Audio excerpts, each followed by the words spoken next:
are the betrayer. It was not supposed to be this way. It's your decision, lad, but we've nowhere else to go. We are Gargoyles. You remember Gargoyles? Stone warriors guarding Manhattan, gothic shadows on skyscrapers. A Disney show that treated kids like they could handle tragedy, betrayal, and real consequences. For 2 seasons, it felt different, smarter, darker, almost dangerous, more serious than anything else in afternoon animation. And then Season 3 happened. Not a cancellation, not a bad finale, something stranger.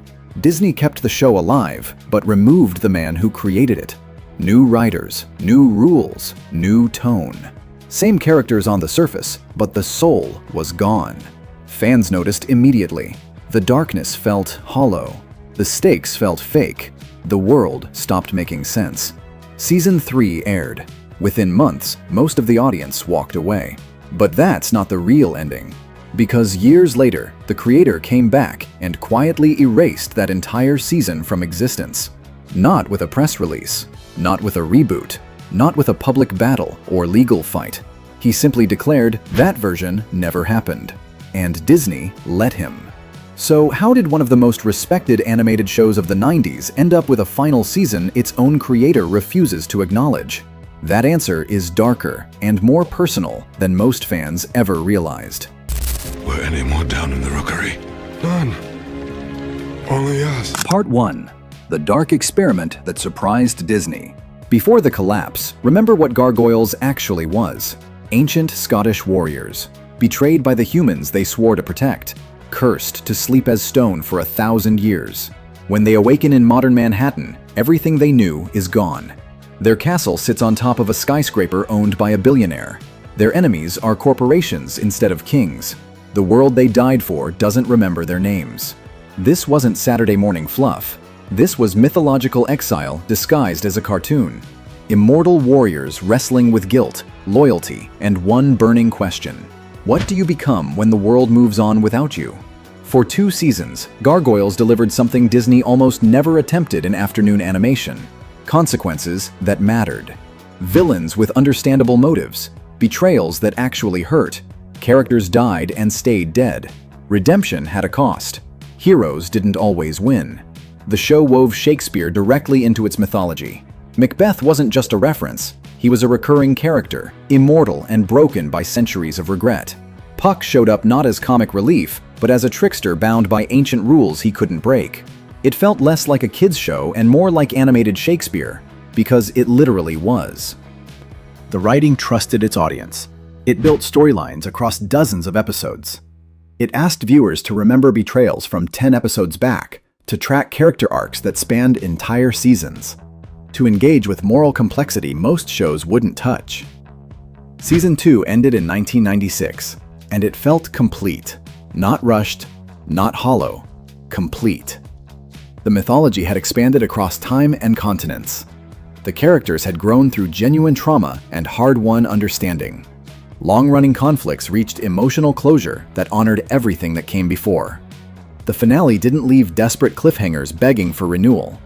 It wrapped the core narrative with confidence and grace. It didn't need continuation. It had earned its ending. But Disney looked at the ratings and the merchandise sales and made a decision. Season 3 was greenlit.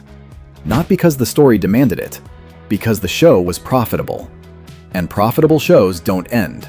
They get extended until profitability runs out. That's when everything changed. They're coming! Look out! Run for your lives! Part 2. When everything started to break. The moment Season 3 entered development, something fundamental shifted. Gargoyles moved from syndicated afternoon slots to ABC's Saturday morning lineup. On paper, this looked like a promotion. Bigger platform, network visibility, a chance to reach more kids across the country. In reality, stricter broadcast standards, different executives with different priorities, different expectations about what kids should see. The show built on moral ambiguity, tragedy, and lasting consequences was suddenly being filtered through guidelines designed for cereal-eating children on weekend mornings. Then came the real blow. Greg Weisman, The creator, showrunner, architect of the entire mythology was removed from the series. Not consulted, not asked to supervise, not offered a reduced role. Removed. No creative oversight, no control of the narrative, no say in what happened to the characters he'd built from the ground up over 65 episodes. Season 3 arrived in 1996 with a new subtitle, The Goliath Chronicles. New title card, new tone, mostly new writers, different animation team, a completely different creative vision. It didn't feel like a continuation. It felt like a replacement wearing the original's skin. The damage you could actually feel. The darkness that defined Gargoyles was dialed down immediately. Consequences became reversible. Complex villains turned into simple bad guys doing bad things because the plot needed antagonists. Emotional stakes that once carried weight across multiple episodes softened into standard Saturday morning conflicts that resolved in 22 minutes and left no scars. The show that once felt like animated Shakespeare now felt like a safe network cartoon wearing Gargoyles costumes. The devoted audience, the ones who treated the show like appointment television, who debated episodes like literature, who followed the mythology across dozens of interconnected storylines, didn't slowly drift away. They left. Quickly, quietly, completely. Because what they were watching didn't feel like Gargoyles anymore. It felt like something pretending to be Gargoyles while actively rejecting everything that made it special. Character deaths that would have had permanent weight in the original series got reversed or undone. The permanence that made the world feel real evaporated. Everything became safe, fixable, reversible. Nobody stays dead. Nobody stays changed. Nothing matters because next week everything resets to factory settings. The mature themes that made Gargoyles resonate with older viewers? Liabilities now. The darkness that gave the show its edge? Too dark for kids eating cereal. The consequences that made choices matter? Too heavy for the time slot. Villains who'd had legitimate grievances in seasons 1 and 2, who'd made you understand why they'd become what they were, who forced you to question easy moral categories, suddenly became cartoon antagonists without depth or motivation. The show that asked whether monsters could be heroes, whether redemption was possible, whether good people could do terrible things for understandable reasons. It started answering those questions with Saturday morning simplicity. Yes, obviously, because they're the good guys, and we need to make that clear for the children. That's not complexity. That's capitulation. That's creative death disguised as accessibility. The audience felt it. The ratings showed it. Week by week, viewers stopped tuning in.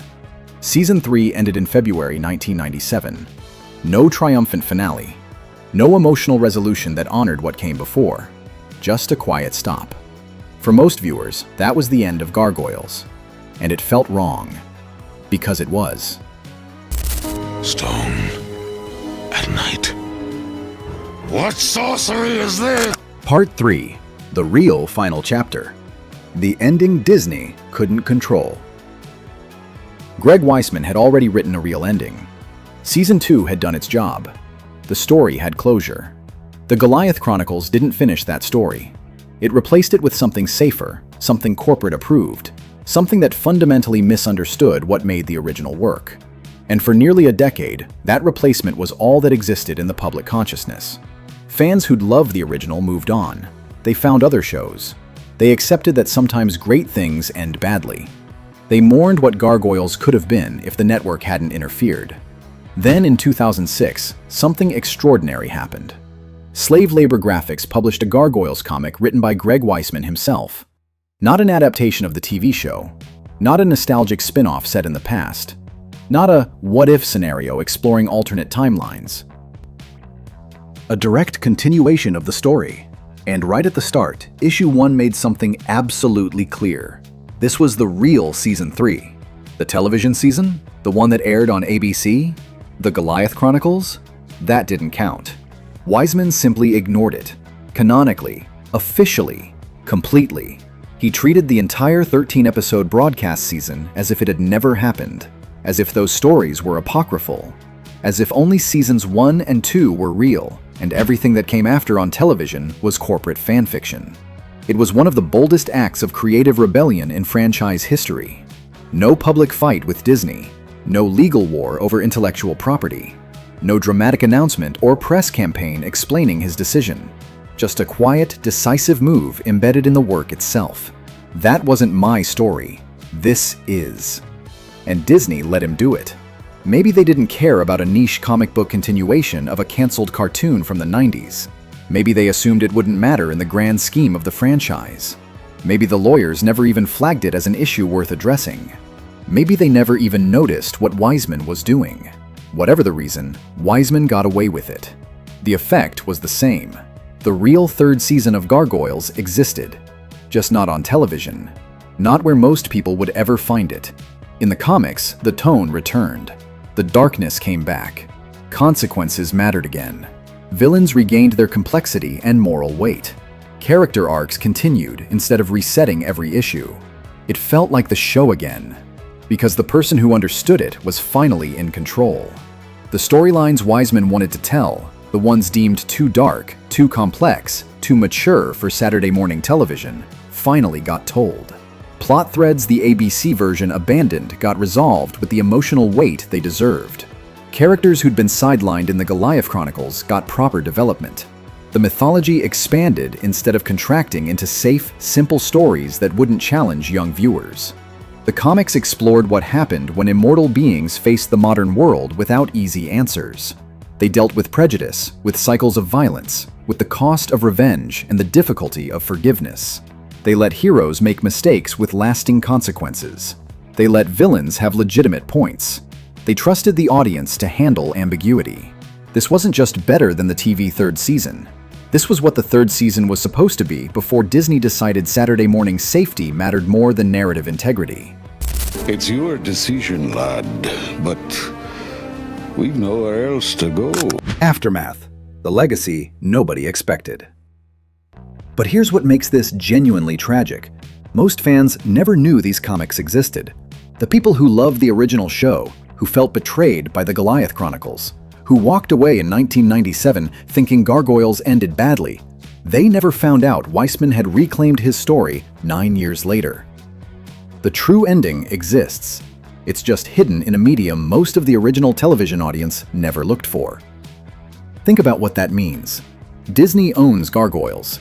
They own the intellectual property rights. They own the characters. They own the name. They own the trademark.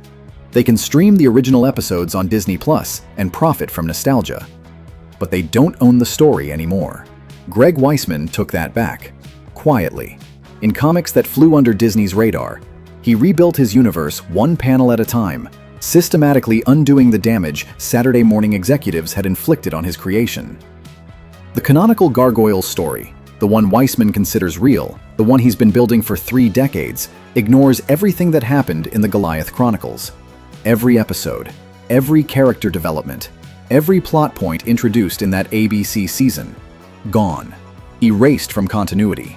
It's like the television third season was a fever dream the characters don't remember, like it happened in an alternate timeline that got pruned from existence, like it was a corporate hallucination that never touched the real story.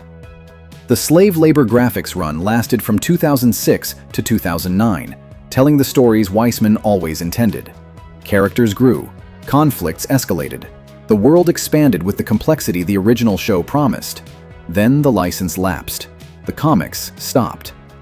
For years, it seemed like that was it, a brief window where the real story got told before disappearing again into corporate limbo. But then Dynamite Entertainment picked up the franchise in 2022, launching what's officially considered Season 4 of the actual Gargoyles story. New ongoing series, spin-off titles exploring specific characters and historical eras. The mythology keeps expanding under Weisman's guidance. 30 years after the original television premiere, the real Gargoyles story is still unfolding, still building, still honoring what the show was supposed to be before network executives decided they knew better. Just not where Disney can interfere. Just not where network standards and practices can smooth over the dangerous edges. Just not where Saturday morning broadcast guidelines can dilute what the show was always meant to be. Disney Plus now carries the original series, introducing new generations to what Gargoyles was in its prime. But the Goliath Chronicles sits there too, a cautionary tale about what happens when corporations mistake ownership for understanding. The real third season exists in comics most fans will never read. The true continuation of the story lives in a medium that requires active searching to find. Which version becomes history? The one that aired on television? Or the one the creator says actually happened?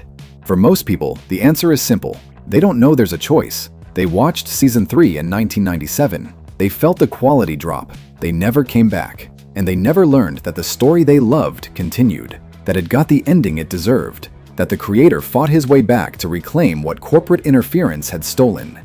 The final twist, the part most people missed.